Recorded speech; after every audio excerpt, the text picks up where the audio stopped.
أعوذ بالله من الشيطان الرجيم بسم الله الرحمن الرحيم Bazı ahmaq kishilar ularni, ya'ni payg'ambar alayhissalom bilan mu'minlarni qarab kelayotgan qiblasidan, ya'ni Baytul Muqaddasdan nima yuz o'rgizgandu deydi. Ey Muhammad, aytqinki, mashriq va mag'rib, ya'ni hamma taraf Allohningdir. Allah xohlagan kishini to'g'ri yo'lga boshlaydi. Shuningdek, ya'ni sizlarni islomga hidoyat qilgandek, kishilarga, ya'ni o'tganki ummatlarga shohid bo'lishinglar uchun va payg'ambarning sizlarga shohid bo'lishi uchun biz sizlarni yaxshi ummat qildik. Sen yüz keltirib kelayotgan tarafni, ya'ni Baytul Muqaddasni qibla qilganligimiz payg'ambarga ergashganlarni osiylik qilganlardan, ya'ni murtad bo'lib ketganlardan ayirib olishimiz uchun edi. Allah hidoyat qilganlardan boshqalarga bu, ya'ni qiblaning o'zgartirishi haqiqatan og'irdir. Allah sizlarning iymoninglarni, ya'ni ilgari Baytul Muqaddasga qarab o'qigan namozinglarni bekor qilib etmaydi. Allah kishilarga haqiqatan mehribondir, nihoyatda kuyimchandir. Biz sening Ka'ba qiblang bo'lishini tilab, qayta osmonga qarag'anligingni ko'rib turyapmiz. Seni cho'qim sen yoqtirdigan qiblaga yuzlandiramiz. Namozda yuzingni Masjidi Haram tarafga qilgin. Ey mu'minlar, qayerda bo'lmanglar, namozda yuzinglarni Masjidi Haram tarafga qilinglar. Haqiqatan kitob berilganlar, ya'ni Yahudilar va Nasaralar buning, ya'ni qiblaning Ka'baga o'zgartirishining Parvardigori tarafidan kelgan haqiqat ekanligini cho'qim biladi. Allah ularning qilmishidan g'ofil emas. Kitob berilganlarga barcha dalilni keltirsangmi, ular sening qiblangga bo'ysunmaydi. Senmi ularning qiblasiga bo'ysunmaysan. Ular, ya'ni Yahudilar va Nasaralar ham o'zaro bir-birining qiblasiga bo'ysunmaydi. Sana ilm, ya'ni vahiy kelgandan keyin mubodo ularning nafsi xohishlariga bo'ysunsang, u chaqda sen cho'qim zulm qilganlardan bo'lasan. Biz kitob berganlar, ya'ni Yahudilar bilan Nasaralar uni, ya'ni payg'ambarni o'z o'g'illarini to'nigandek to'niydi. Ularning bir qisi shubhisizki haqiqatni bilib turib yoshirdi. Haqiqat Allah tarafidan kelgandir. Hergiz shak keltirguchilardan bo'lmag'in. Her ummatning yüz keltirdigan tarafi, ya'ni qiblasi bor.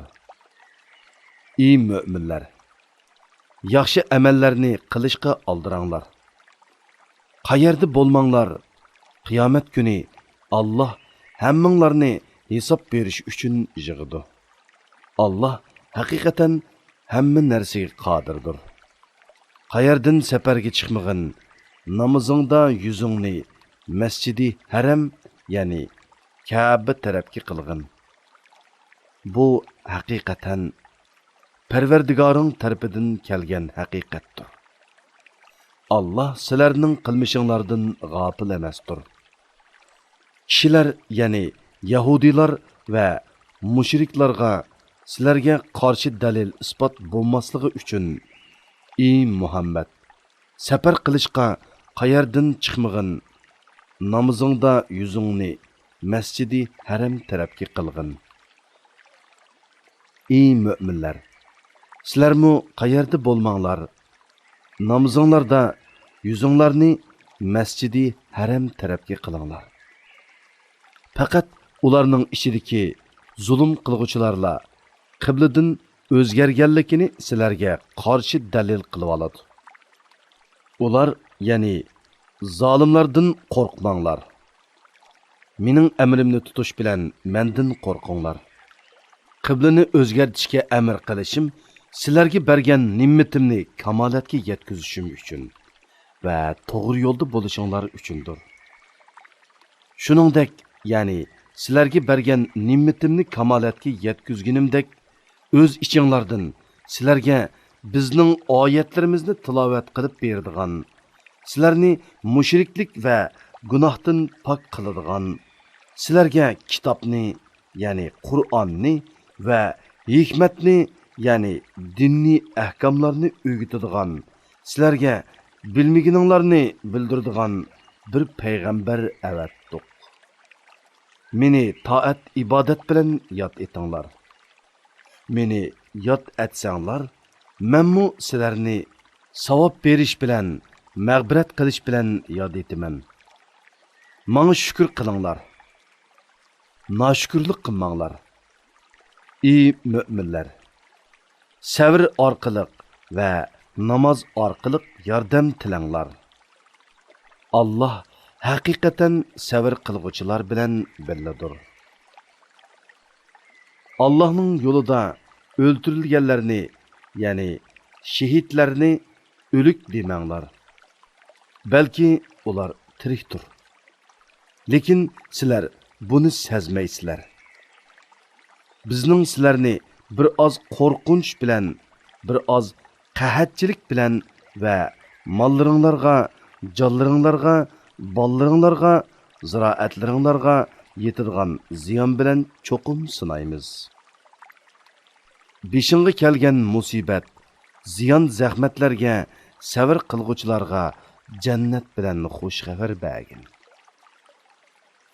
Ularga birer musibat kelgan chaqda, ular biz albatta Allohning igdorchiligimiz, ya'ni Allohning bandalarimiz, cho'qim Allohning dargohiga qaytimiz deydi.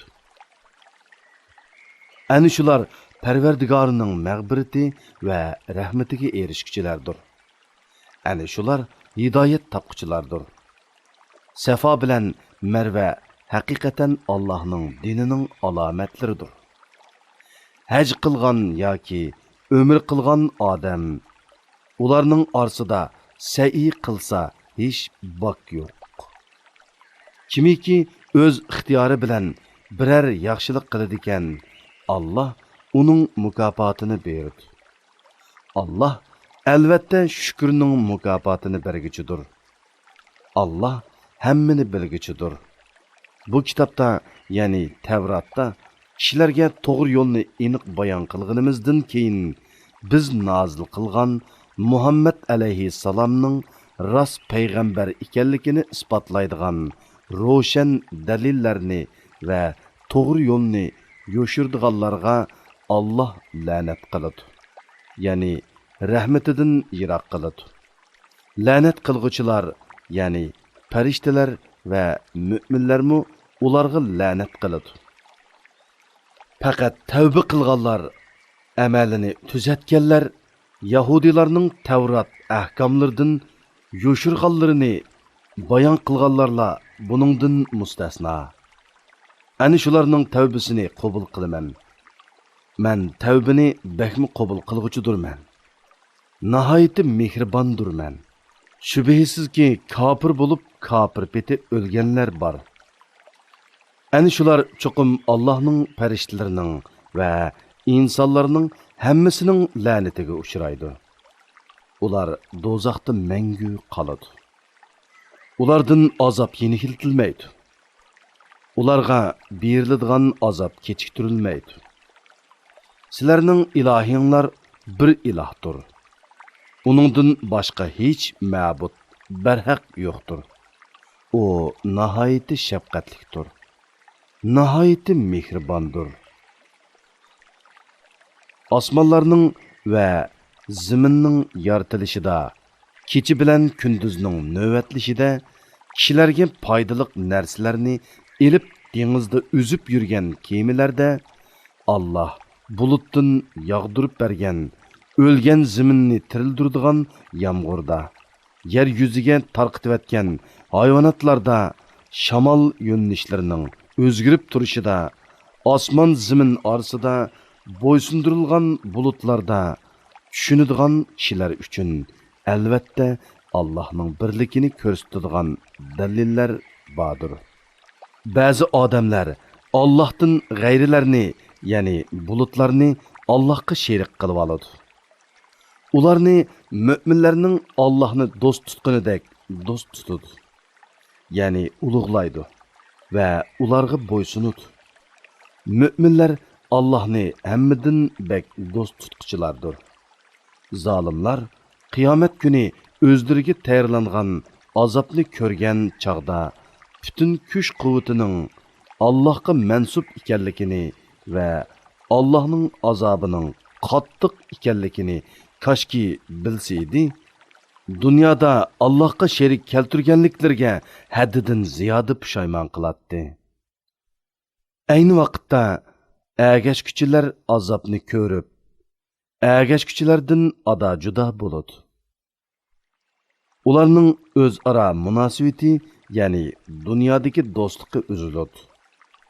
Agashkuchilar kashki bizlarga dunyoga qaytishga bo'lsa edi, ular bizdan ada juda bo'lgandek, bizmi ulardan ada juda bo'latdik deydi. Allah ularga yomon ishlarining hasrat bo'lganligini mushundoq ko'rsatdi. Ular do'zaxdan chiqmaydi. Ey insonlar, yer yuzidagi halol pokiz narsalardan yanglar. Shaytonning yo'llariga agashmanglar. Chunki shayton sizlarga ochiq dushmandir. Shayton sizlarni haqiqatan yomonliklarga, qabih gunohlarga va Alloh nomidan yolg'ondan Alloh sizlarga halol qilgan narsalarni harom deb, harom qilgan narsalarni halol deb, sizlar bilmaydigan narsalarni aytishga buyuradi. Har qachon ularga, ya'ni mushriklarga Alloh nozil qilgan narsaga, ya'ni Alloh payg'ambariga nozil qilgan vahiyga, Qur'onga agishinglar deyilsa, ular yo'q, ota bovullarimizdan qolgan dinga agishimiz deyishadi.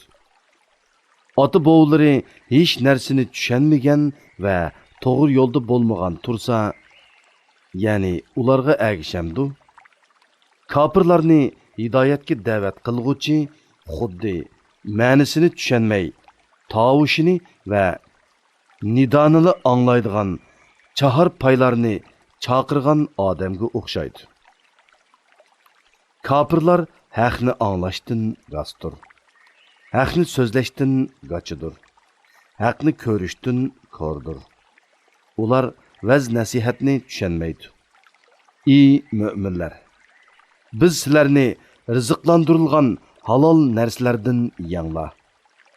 Agar Allohga ibodat qiladigan bo'lsanglar, Allohga, ya'ni Allohning haddi hisobsiz ne'matlarga shukr qilinglar.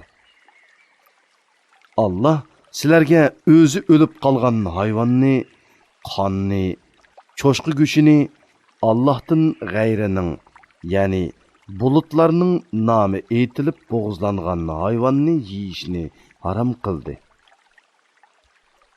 Kimiki o'z ixtiyoricha emas, ilojsizlikdan yuqorqi harom qilingan narsalardan hayotini saqlab qolgudek yesa, uningga hech gunoh bo'lmaydi. Haqiqatan Allah nihoyatda mag'firat qilg'uchidir, nihoyatda mehribondir. Allah kitobda, ya'ni Tavratda nozil qilgan narsalarni yoshirdigan va uni ozg'ini pulga sotadiganlarning qorniga yegini faqat o'tdir. Chunki ularning yegan shu harom meli ularni do'zaxga elib boradi.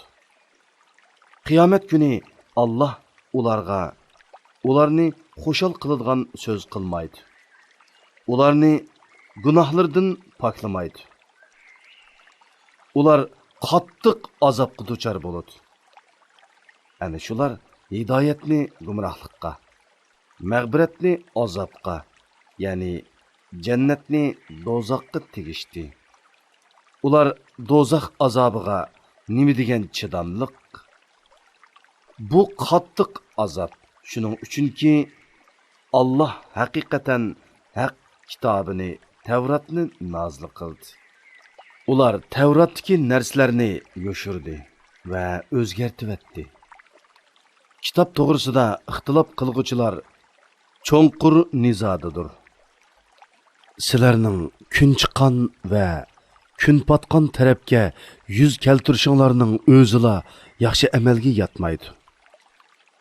Balki Allohga, oxirat kuniga, farishtalarga, kitobga, ya'ni Allah nozil qilgan kitoblarga, payg'ambarlarga iymon keltirish, Allah'ni söyüş yüzüdün xish aqribalarga, yetimlarga, miskinlarga, ibn sabilarga, ya'ni pul milidan aloqasi uzilib qolgan musofirlarga, soillarga va qullarning ozodligiga erishishiga pul mol yordam berish, namoz o'qish, zakot berish, ahdiga vafo qilish, yo'qsizlikqa, kasallikka va Allah'ның yolida qılınğan urushqa bardoshlik berish yaxshi amalga kiradi. Ani shular, ya'ni yuqorqi sifatlarga ega kishilar iymonida rostchil odamlardir. Ani shular taqvodor odamlardir. Ey mo'minlar, o'ltirilganlar uchun qisos elish sizlarga farz qilindi.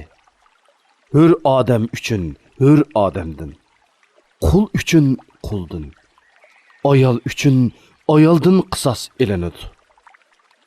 Qotil uchun dinni qarindishi tarafidan bir narsa kechirim qilinsa, ya'ni o'ltirilguchining egisi qotildan diyat elishga rozi bo'lib qisos elishdan voz kechsa, u jinoyatchidan diyatni chiroyliqcha talab qilishi lozim. Jinoyatchimi diyatni yaxshilikcha, ya'ni kechiktirmasdan, kemaytibatmasdan to'liq berishi lozim. Bu hukm Parvardigoringlar tarafidan sizlarga berilgan yeniklatishdir va rahmatdir.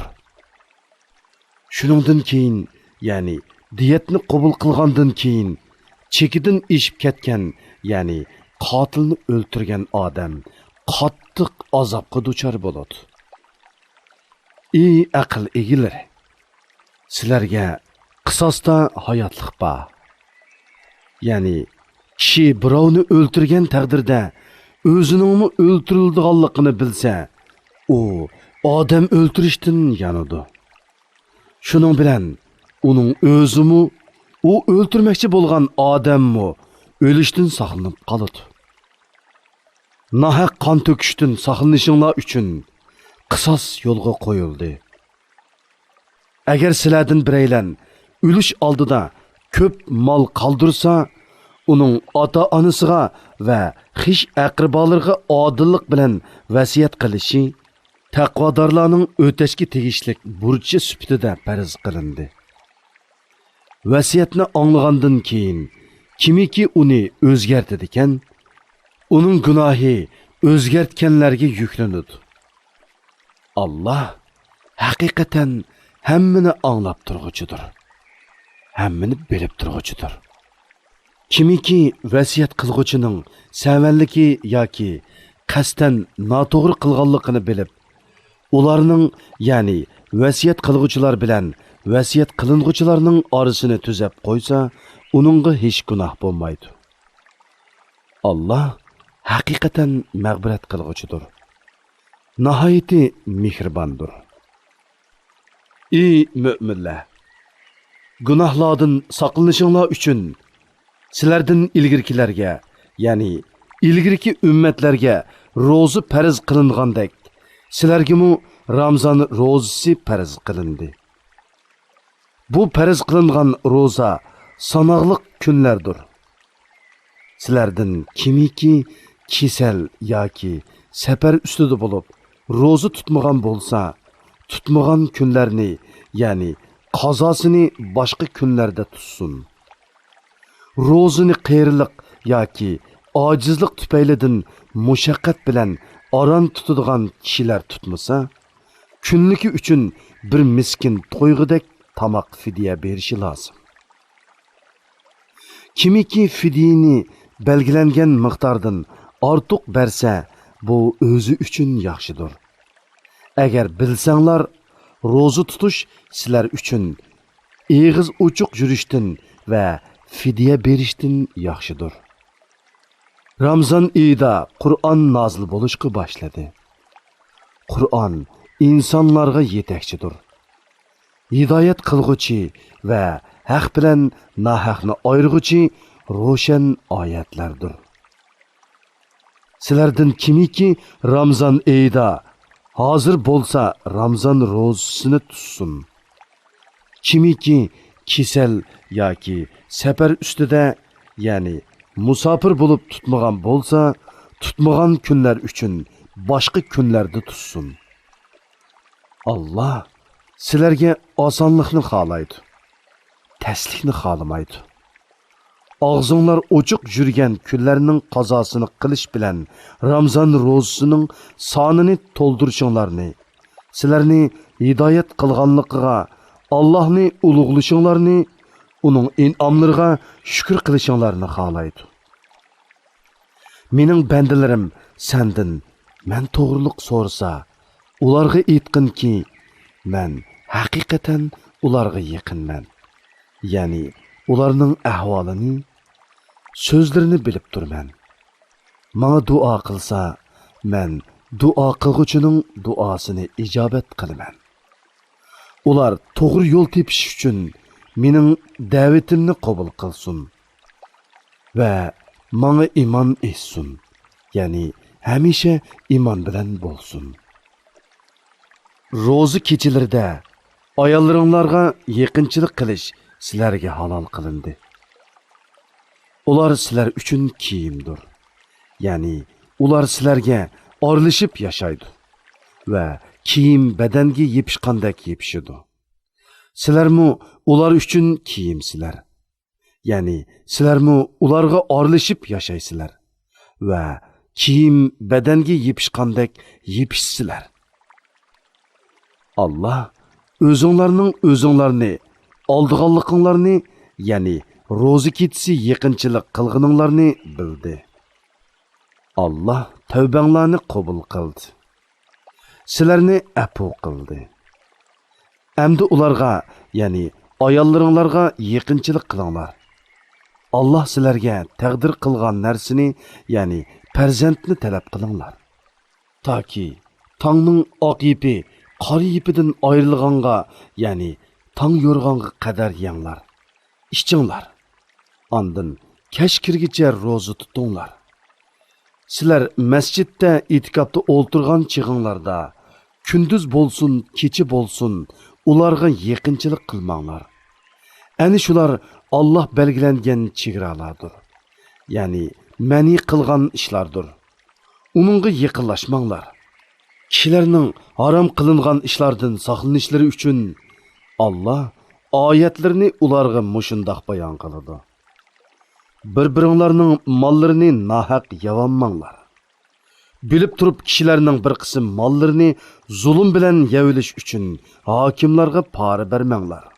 Ey Muhammad, sendan yangi chiqqan oy, ya'ni oyning kichik chiqib cho'ngiydiganligi, ondan kichiklaydiganligi to'g'riliq so'rashidi. Ularga aytqinki, u kishilarning tirikchilik, savdo setiq, muomala, ro'za tutish, eg'iz ichish qatorliq ishlarning va hajning vaqtlarini hisoblashi uchundir. Jahiliyat davrida qilganinglardek ihromdagi chig'inglarda uylarning orqasidan to'shik ichib kirish yaxshilikqa yotmaydi. Allohning amriga muxolif ish qilishdan qo'rqqan odam yaxshi amal egasidir. İhromdagi chig'inglarda odatdagidek uylarning darvozalaridan kiringlar.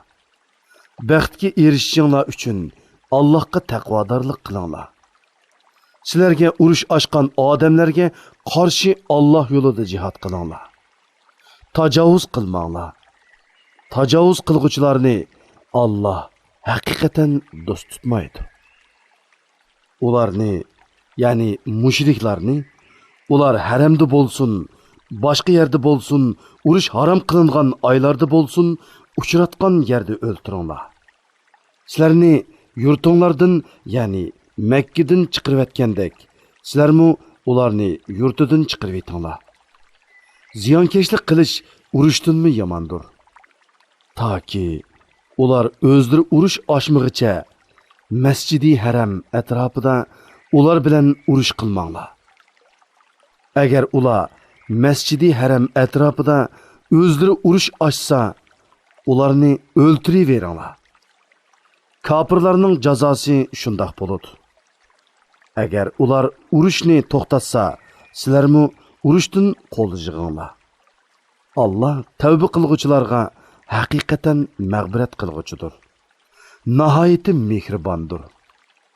Toki ziyonkashlik tugagan va Allohning dini yo'lga qo'yilganiga qadar ular bilan urushinglar. Agar ular urushni to'xtatsa, zulm qilguvchilardan boshqalarga dushmanlik qilishga bo'lmaydi. Urush harom qilingan oy, urush harom qilingan oyga tengdir. Ya'ni urush harom qilingan oylarda dushmaninglar sizlarga cheqilsa, shu oylarda sizlarmi ularga cheqilsanglar bo'ladi.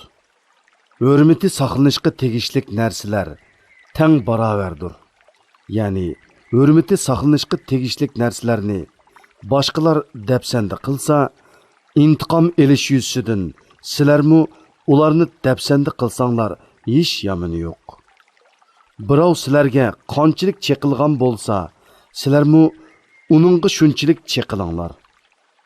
Allohga taqvodorlik qilinglar. Bilinglarki, Allah taqvodorlar bilan birlidir. Allohning yo'lida pul mol sarf qilinglar. O'zinglarni halokatga tashlamanglar. Ihson qilinglar.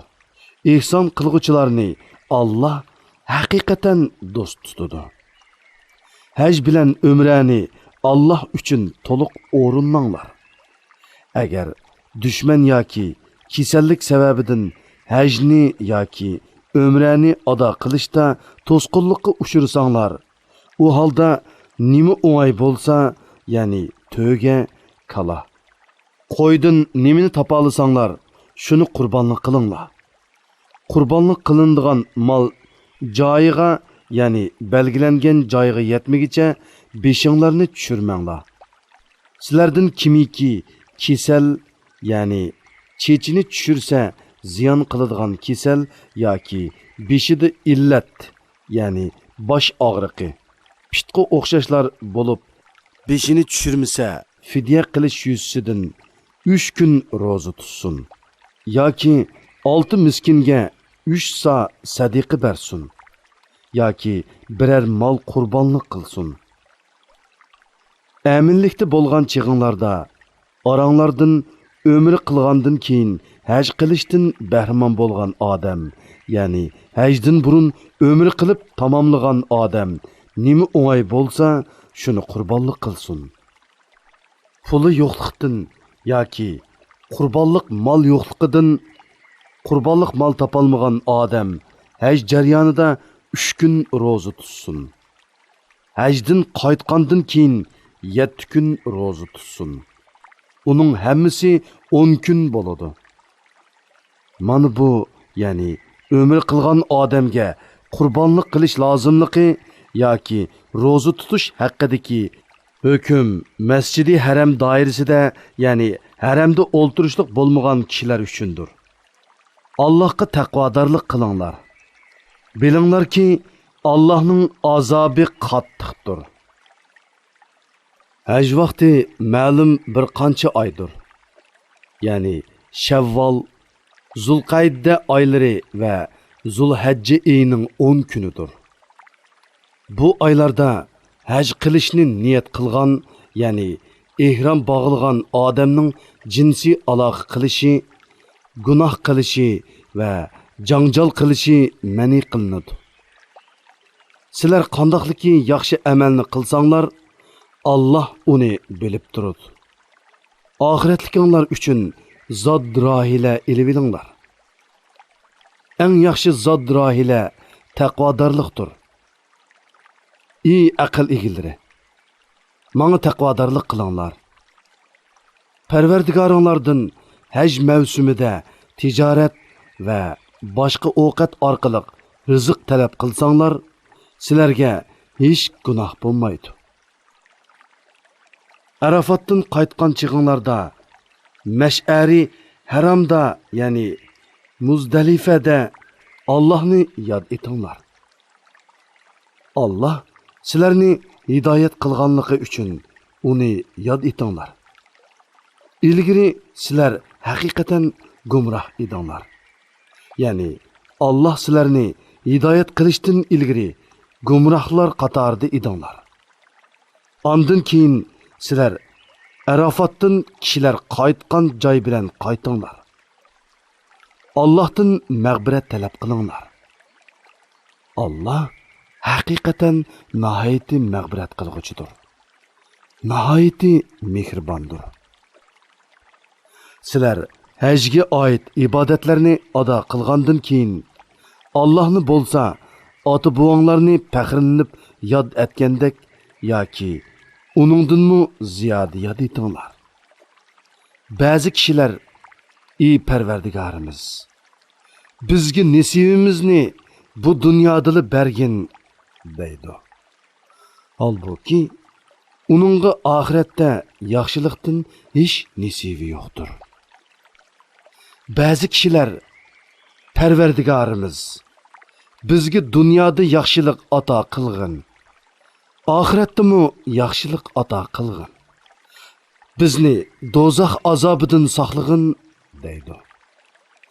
Ani shular o'zlari qilgan amallarining mo'l mevasini ko'rdi. Allohning hisob elishi tezdir. Ya'ni shuncha ko'p xaloyiqdan qisqa vaqt ichida hisob elib bo'ladi. Sanoqli kunlarda, ya'ni tashriq kunlarida Allohni yod etinglar. Ya'ni namozinglarning oxirida takbir aytinglar. Minodan oldirab 2 kunda qaytgan odamga hech gunoh bo'lmaydi. Ta'xir qilib qaytgan odamga hech gunoh bo'lmaydi. Yuqorqi ahkomlar taqvodorlik qilib hajni to'liq ado qilmoqchi bo'lgan odam uchundir. Allohdan qo'rqinglar. Bilinglarki, sizlar hisob uchun Allohning dargohiga yig'ilisizlar. Ey Muhammad, kishilar orasida shundoq odam borki, uning dunyo tirikchiligi to'g'risidagi so'zi seni qiziqtiradi. Lekin u yolg'onchi munofiqdir. U dilidagi narsaga, ya'ni dili boshqa, tili boshqa emasligiga Allohni guvoh qiladi. Halbuki u sana va sana ergashuvchilarga ashaddiy dushmandir. Ko'rinishda u shirin so'zi orqali dindor qiyofatga kirib oladi. U huzuringdan qaytgandan keyin zaminda buzuqchilik qilish uchun va ziroatlarni, hayvonotlarni halok qilish uchun tirishadi. Uning buzg'unchiligi amalda insonlarni halok qilish uchundir. Chunki ziroatlarsiz va hayvonotlarsiz insonlarning yashayolishi mumkin emas. Allah buzuqchilikni yoqtirmaydi. Uningga vaz nasihat qilinib, yomon so'z harakatlaringdan qaytib, Allohdan qo'rqqin deyilsa, g'ururi uningga gunoh yuklaydi. Ya'ni haqdan takabburlik bilan bosh tortib, fitna fasodda texmu azvaylaydi. Uningga jahannam yetarlikdir. Jahannam nihoyatda yomon joydir. Ba'zi kishilar borki, ular Allohning rizosi uchun jinini pido qiladi. Qilgan amali bilan faqat Allohning roziligini tilaydi. Allah bandalarga tolumu merhametlikdir. Ey müminler, İslam diniga butunlay kiringlar. Ya'ni İslam dinining bütün ahkomlariga bo'ysuninglar. Ba'zi ahkomlarga amal qilib, ba'zi ahkomlarni tark etmanglar. Shaytonning yo'llariga va ig'vosiga ergashmanglar. Shayton sizlarga haqiqatan oshkora dushmandir. Sizlarga İslam dinining haqliqini ko'rsatadigan ro'shan dalillar kelgandan keyin to'g'ri yo'ldan teyib ketsanglar, bilinglarki sizlar jazonisizlar. Chunki Allah g'olibdir. Ya'ni sizlardan intiqom ilishdan ojiz emasdir. Hikmat bilan ish qilg'ichidir. Ular, ya'ni İslamga kirishni tark etganlar faqat Allohning qiyomat kuni xaloyiqning orasida hukm chiqarish uchun bulut parchalari ichida kelishini, farishtalarning kelishini va xaloyiqning orasida hukm chiqarilib, bir guruh jannati, bir guruh davzihi bo'lib ayrilish bilan xaloyiqning ishining bitishini kutamdi. Bandalarning hamma ishi Allohga qaytariladi. Ey Muhammad, İsrail avlodidan so'rg'inki, biz ularga naqadar ko'p ro'shan dalillarni ato qildik. Kimiki Allohning ne'matiga erishgandan keyin uni kufrlik qilib o'zgartirsa, Allah uningga azob qiladi. Allohning azobi haqiqatan qattiqdir. Kafirlarga dünya tirikchiligi chiroyli ko'rsatildi. Ya'ni ular dunyoning shahvatlariga, ne'matlariga maftun bo'ladi. Müminlarni masxir qiladi. Halbuki qiyomat kuni taqvodorlar ulardan daraja jihatda ustun turadi. Allah xohlagan kishiga hisobsiz rizq beradi. İnsanlar dastlabda bir ümmet, ya'ni haq din deydi. Keyin ularning ba'zisi iman etib, ba'zisi iman etmay ixtilof qilishdi. Allah müminlarga jannat bilan xush xabar berguchi, kuffarlarni do'zaxdan ogohlantirguchi payg'ambarlarni avatdi. Allah kishilarning ixtilof qilishgan narsalari ustida hukm chiqarish uchun ularga haq kitobni nozil qildi. Faqat kitob berilgan kishilarla o'zlariga ro'shan dalillar kelgandan keyin o'zaro hasad qilishib, ya'ni kafirlar müminlarga hasad qilib, kitob to'g'risida ixtilof qilishdi. Allah o'z irodasi bo'yicha müminlarni ular, ya'ni gumrohlar ixtilof qilishgan haqiqatga hidoyat qildi. Allah xohlagan kishini to'g'ri yo'lga boshlaydi. Sizlar texi ilgirkilar uchirgan kulpatlarga uchirmay turib, jannatga kirishni o'ylamsizlar? Sizlardan ilgiri o'tgan müminlar eg'irchiliklarga, kulpatlarga uchirgan va cho'chitib o'tilgan edi.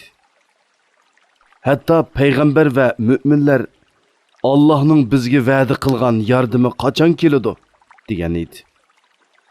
Bilinglarki, Allah'ның yordami haqiqatan yaqindir. Ey Muhammad, sendan mollarini qandoq sarf qilsa bo'ladiganligini so'raydi. Aytqinki, mol mulkinglardan nimani sarf qilmanglar, uni ota-onanglarga, xish aqrabolaringlarga, miskinlarga va ibn sabiylarga sarf qilsanglar bo'ladi. Yaxshilikdan nimani qilmanglar, Allah uni bilib turadi. Sizlarga jihad farz qilindi. Halbuki sizlar uni yoqtirmaysizlar. Sizlar biror narsani yoqtirmasliginglar mumkin, ammo u sizlar uchun foydalidir. Sizlar biror narsani yoqtirishinglar mumkin, ammo u sizlar uchun ziyonliqdir. Sizlarga nimaning foydali ekanligini Alloh biladi. Sizlar bilmaysizlar. Shuning uchun Alloh buyurganga aldiranglar. Ey Muhammad, ular sendan haram qilingan oyda urush qilishga bo'lamdi deb so'raydi. Aytqinki, bu oyda urush qilish cho'ng gunohdir. Allohning yo'lidan to'sish, Allohga kufrlik qilish, Masjidi Haramda ibodat qilishdan to'sish va Masjidi Haramdan aholini haydab chiqarish Allohning dargohida texmi cho'ng gunohdir. Fitna, ya'ni mu'minlarga ziyondoshlik qilish, odam o'ldirishdanmi qattiq gunohdir. Ular, ya'ni kuffarlar qo'lidan kasla sizlarni dininglardan qaytirayotganga qadar sizlar bilan davomli urushudi. Sizlardan kimiki o'z dinidan qaytib kafir peti o'lsa, uning amallari dunyo va oxiratda bekor bo'lib ketadi. Bundoq odamlar ahli do'zaxdir. Ular do'zaxda mangu qolg'uchilardir. Shubhisizki, iymon etganlar, hijrat qilganlar va Allohning yo'lida jihad qilganlar, ana shundoq kishilar Allohning rahmatini umid qiladi. Allah nihoyatda mag'firat qilg'uchidir, nihoyatda mehribondir. Ey Muhammad, sendan haroq va qimor to'g'risida so'rashidi. Sen ularga buning har ikkisida cho'ng gunoh va kishilarga ozg'ini moddiy foydami bor. Lekin ulardagi gunoh foydaga qaraganda texmi cho'ng degin. Ular sendan nimani sadiqa qilish to'g'riliq so'raydi. Ehtiyojdan ortiqini sadiqa qilinglar degin. Dunyo va oxiratning ishlarini tafakkur qilishinglar uchun Allah o'z oyatlarini sizlarga shundoq bayon qiladi. Ey Muhammad, ular sendan yetimlar to'g'riliq so'rashudi. Aytqinki, tarbiyalash, mollarini o'stirib, ularni tuzash yaxshidir. Ular bilan ularga foydali bo'lgan ravishda orlashib yashasanglar, u chaqda, ya'ni ularga qarindoshlarcha muomala qilinglar. Ular sizlarning dinni qarindoshlaringlardir. Allah yetimlarning ishlarini buzg'uchi va tuzigichini bilib turdi. Agar Allah xohlasa, sizlarni qiyin ishga taklif qilish bilan cho'qim jafoga salatdi. Allah haqiqatan g'olibdir. Hikmat bilan ish qilg'uchidir. Ey musulmonlar, mushrik ayollar iymon etmag'icha ularni nikohinglarga olmanglar. Hur mushrik ayol husn jamoli va meli bilan sizlarni mabtun qilgan taqdirdimi, mu'min dedek albatta uningdan ortiqdir. Mushrik erlar iymon etmag'icha mu'min ayollarni ularga yotliq qilmanglar. Hur mushrik sizlarni mabtun qilgan taqdirdimi, mu'min qul albatta uningdan ortiqdir. Ani shular, ya'ni mushrik va ayollar sizlarni do'zaxga chaqiradi. Allah o'z irodasi bo'yicha sizlarni jannatga, mag'firatga chaqiradi. Kishilar pand nasihat olsun deb Allah ularga o'z oyatlarini bayon qiladi. Ey Muhammad, ular sendan hayiz to'g'riliq, ya'ni hayizdor ayol bilan jinsiy aloqa qilishning durustligi yoki durust emasligi to'g'riliq so'raydi. Aytqinki, hayiz ziyonliqdir. Ya'ni hayiz mezgilida jinsiy aloqa qilish xotin har ikkisiga ziyonliqdir. Hayiz mezgilida ayollaringlardan neri turinglar. Hayizdan pok bo'lg'icha ularga yaqinchilik qilmanglar. Pak bo'lganda ularga Alloh buyurgan joydan yaqinchilik qilinglar. Alloh haqiqatan tavba qilguvchilarni do'st tutadi. Haromdan va nijozatdan pak bo'lguvchilarni haqiqatan do'st tutadi. Ayollaringlar sizlar uchun xuddi ekinzorliqdir. Ya'ni nasl teriydigan joydir. Ekinzorliqinglarga xohlagan ravishda kelinglar. O'zinglar uchun oldin ola yaxshi amal tayyorlanglar. Gunohdan cheklanish bilan Allohdan qo'rqinglar. Bilinglarki, sizlar Allohga muloqot bo'lasizlar. Müminlerge cennet bilen xush xabar bergin. Yaxşılık qilmaslikqa, taqvodor bo'lmaslikqa va kishilarni apleştirmaslikka qasam qilish shakli bilan ularni qilishqa Allohni to'salg'i qilmanglar. Ya'ni Alloh bilan qasam qilishni, yaxshi ishlarni qilmaslikning sababi qilmanglar. Alloh so'zlaringlarni anglab turg'uchidir. Ahvolinglarni bilib turg'uchidir. Maqsadsiz ishgan qasiminglar uchun Alloh sizlarni jazoga tortmaydi. Qasdan ishgan qasiminglar uchun Alloh sizlarni jazoga tortadi. Alloh mag'firat qilg'uchidir. Halimidir. Ya'ni bandalarni jazolashga oldirab ketmaydi. Ayollarga yaqinchilik qilmaslikqa qasam ishgan kishilar 4 oy kutadi. Agar ular bu muddat ichida ayollarga yaqinchilik qilishga qaytsa, ayollarga yomonlik qilgan gunohini Alloh haqiqatan mag'firat qilg'uchidir. Alloh nihoyatda mehribondir. Agar ular taloq qilish niyatiga kelsa, Alloh haqiqatan ularning so'zlarini anglab turg'uchidir. Niyatlarini bilib turg'uchidir. Taloq qilingan ayollar 3 hayz o'tkicha iddat tutadi. Agar ular Allohga oxirat kuniga ishonadigan, bachchi donlardagi Alloh yaratgan narsani, ya'ni bolani yoki hayzni yo'shirishi durust emas. Ularning erlari agar aplishib qilishni xohlasa, shu muddat ichida ularni qaytirib kelishga boshqalarga qaraganda eng haqliqdir.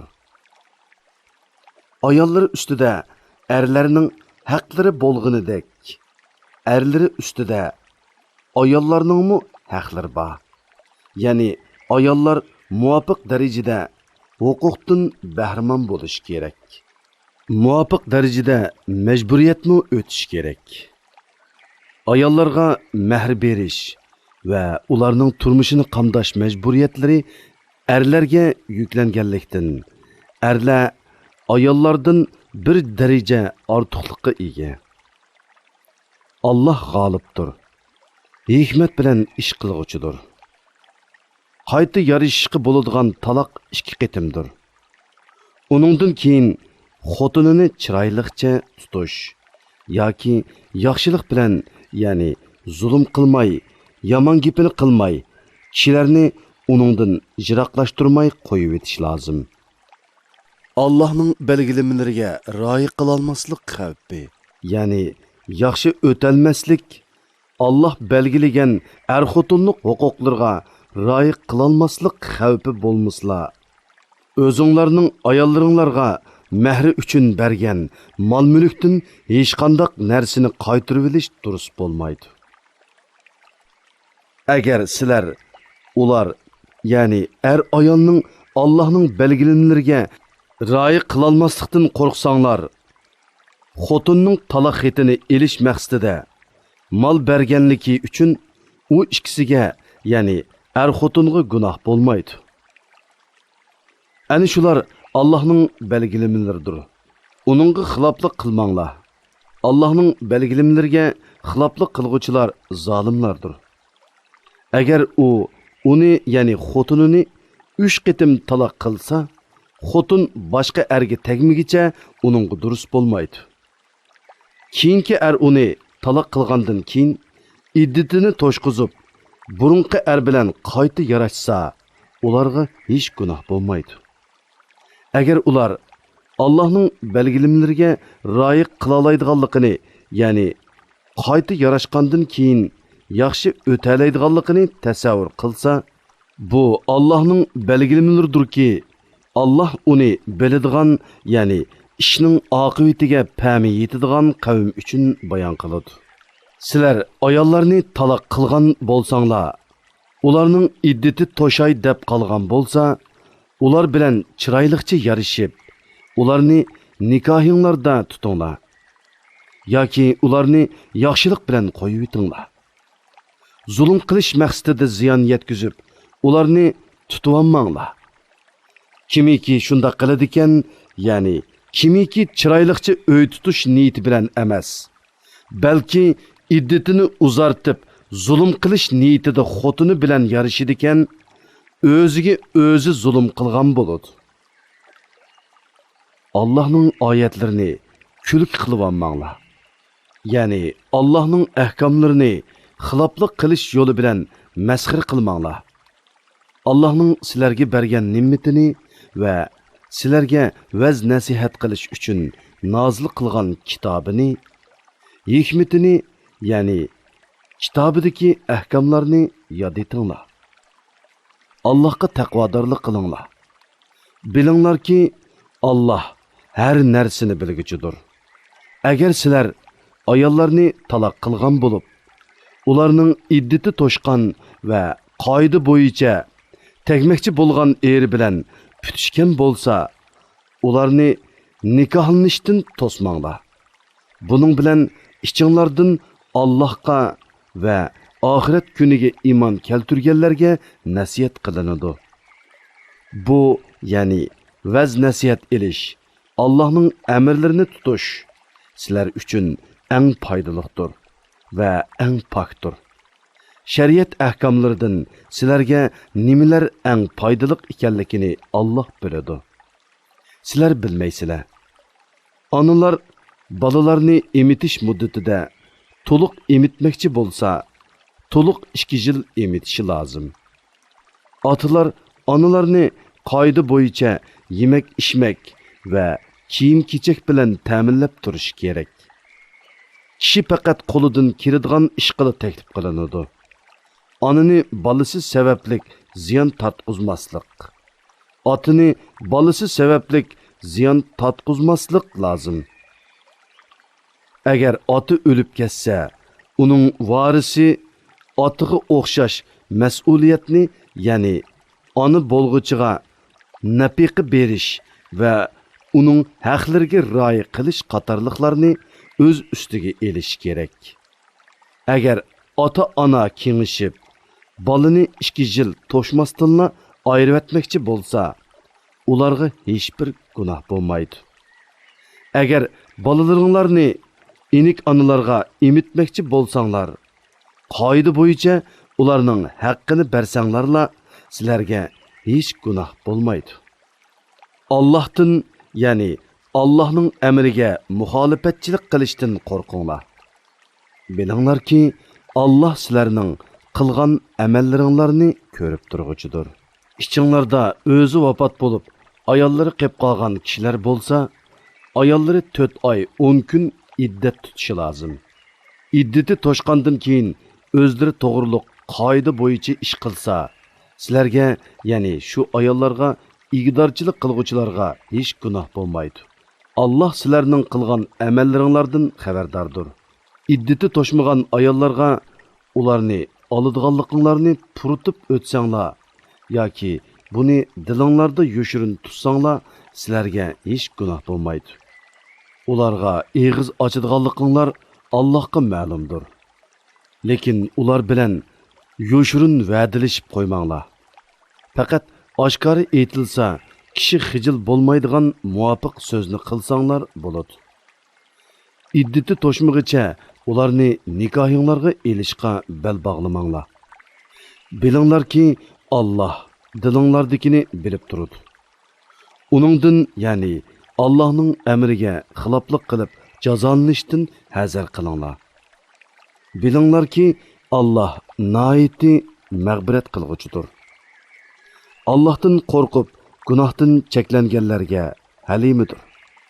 Ya'ni osiylik qilganlarni jazolashga oldirib ketmaydi. Agar sizlar ayollaringlarga yaqinchilik qilmay yoki mahri tayinlamay turib, ularni taloq qilsanglar, ya'ni nikohinglarga olgan ayol bilan bir yerda bo'lmagan yoki mahrini muayyanlashtirmagan sharoitda uni qo'yivatsanglar, sizlarga hech gunoh bo'lmaydi. Lekin uningga mutaa, ya'ni belgilik miqdorda pul-mol berishinglar kerak. Ularga narsa beringlar. Boy o'z holiga yarasha, kambag'almi o'z holiga yarasha qoida bo'yicha bersin. Bu yaxshi odamlarning o'tashga tegishlik majburiyatidir. Agar sizlar ularga yaqinchilik qilishdan ilgari va mahri tayinlanib bo'lgandan keyin taloq qilsanglar, tayinlangan mahrining yarmini beringlar. Ammo ayollar o'tinsa, ya'ni mahridan voz kechib butunlay olmasa yoki nikohning tuguni o'z ilkida bo'lgan erlar o'tinsa, ya'ni tayinlangan mahrining hammasini bersa, shu bo'yicha bir taraf qilish lozim. Sizlar o'tinsanglar, o'tingan odam taqvodorlikqa eng yaqindir. O'zaro ihson qilishni unutmanglar. Allah haqiqatan qilgan amallaringlarni ko'rib turg'uchidir. 5 namozni bo'libmi namoz degarni davomlashtiringlar. Ya'ni bütün shartlar bilan vaqtida to'liq ado qilinglar. Allohning huzurida, ya'ni namozda itoatmanlik bilan turinglar. Qo'rqinishda qolganinglarda piyoda yoki uloqliq ketib berib namoz o'qinglar. Amonlik topqininglarda Allohning sizlarga o'rgatgani bo'yicha Allohni yod etinglar. Ya'ni qo'rqinish tugaganda Allah namozni qandoq o'tashga amr qilgan bo'lsa, to'liq arkonlari bilan shundoq o'tanglar. Sizlarning ichinglarda o'zi vafot bo'lib, ayoli qilib qoladiganlar, ularning, ya'ni ayollarining bir yilgacha yemak-ichmak, kiyim-kechak bilan ta'minlanishini, uydan haydab chiqarilmasligini vasiyat qilsin. Agar ayollari o'zlari chiqib ketsa, ularning o'zlari to'g'risida qilgan qoidalik ishlari uchun sizlarga, ya'ni meyitning egillarga hech gunoh bo'lmaydi. Allah g'olibdir. Hikmat bilan ish qilg'uchidir. Taloq qilingan ayollarga qoida bo'yicha nafiqa berish lozim. U taqvodorlarning o'tashga tegishlik majburiyatidir. Sizlarning tushunishinglar uchun Allah o'z ahkomlarini ko'rsatib beradigan oyatlarni sizlarga mushundoq bayon qiladi. O'zlari minglarcha turuqliq, o'limdan qo'rqib, yurtlardan qechib chiqqan kishilardan xabaring yo'qmi? Allah ularni o'linglar dedi. Ular o'ldi. Ondan keyin Allah ularni tirildirdi. Allah insonlarga haqiqatan marhamatlikdir. Va lekin insonlarning ko'pchiligi Allohning ne'matiga shukr qilmaydi. Allohning yo'lida jihad qilinglar. Bilinglarki, Allah haqiqatan so'zinglarni anglab turg'uchidir. Niyatinglarni, ahvolinglarni bilib turg'uchidir.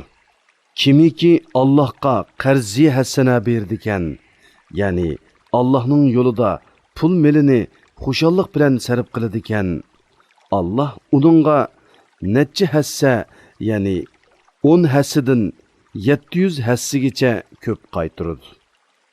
Allah sınash uchun ba'zi kishilarning rizqini tar qiladi. Ba'zi kishilarning rizqini kam qiladi. Qiyomat kuni Allohning dargohiga qaytarilisizlar. Sana Musa vafotidan keyin İsrail avlodidan bo'lgan bir jamoaning xabar yetmadimi?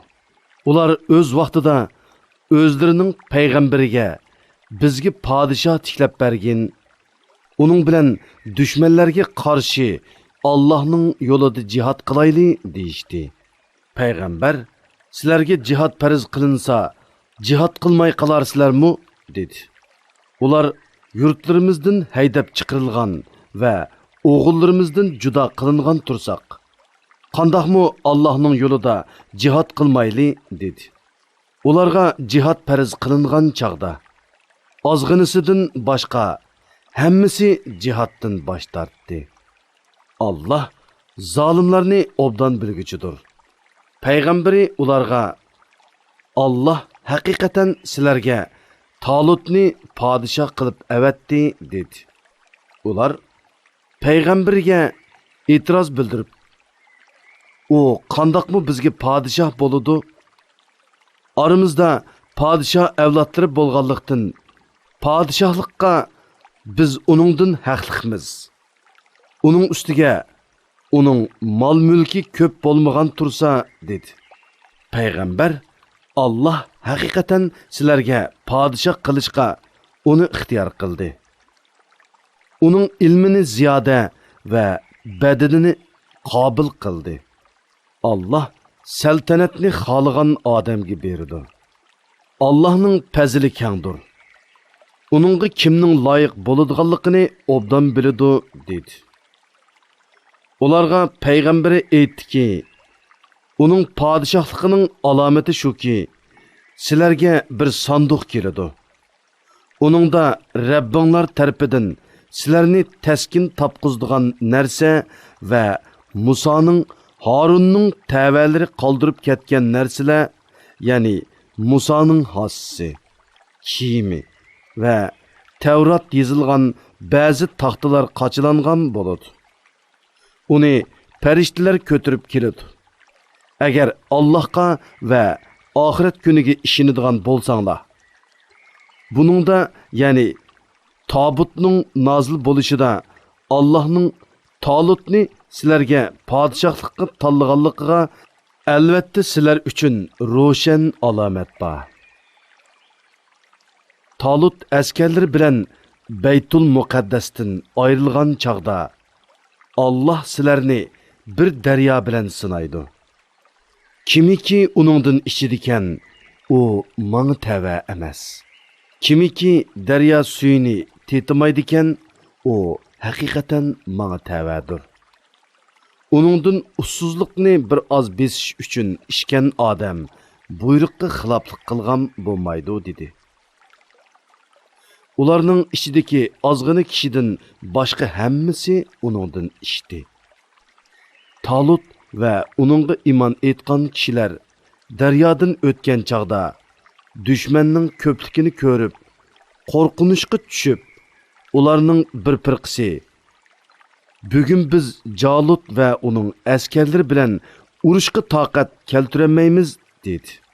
Talutning tavalaridan Allah'qa muloqot bo'lishga e'tiqod qiladiganlar Allah'ning irodasi bilan oz jami, ko'p jami ustidan g'alaba qiladi dedi. Allah chidamliq ko'rsatkuchilar bilan birladir. Ular Jalut va uning askarlari bilan uchrashgan chaqda Parvardigorimiz, qalbimizni chidamliqlik bilan to'ldirgin. Qadamlarimizni urush maydonida sabotlik qilgin. Kafir qavmga qarshi bizga yordam bergin dedi. Müminlar Allah'ның irodasi bilan kafirlarni mag'lub qildi. Davud Jalutni o'ldirdi. Allah Davudga saltanatni, hikmatni, ya'ni payg'ambarlikni berdi. Uningga xohlagan narsalarini, ya'ni foydali ilmlarni bildirdi. Allah insonlarning ba'zisi bilan mudofaa qilib turmasa, ya'ni kuchlik tajovuzchiga uningdan kuchlik bo'lgan birisini opridi qilmasa edi, yer yuzi albatta fasodga aylanadi. Ya'ni xaroblikqa yuzlanadi. Lekin Allah yomonlikni ustunlikka ega qilmaslik bilan butun jahon ahliga marhamat qilg'uchidir. Bu Allah'ның oyatlaridirki, uni biz sana to'g'ri ravishda o'qib beramiz. Ey Muhammad, sen albatta Allohning da'vatini yetkazish uchun avatilgan payg'ambarlarning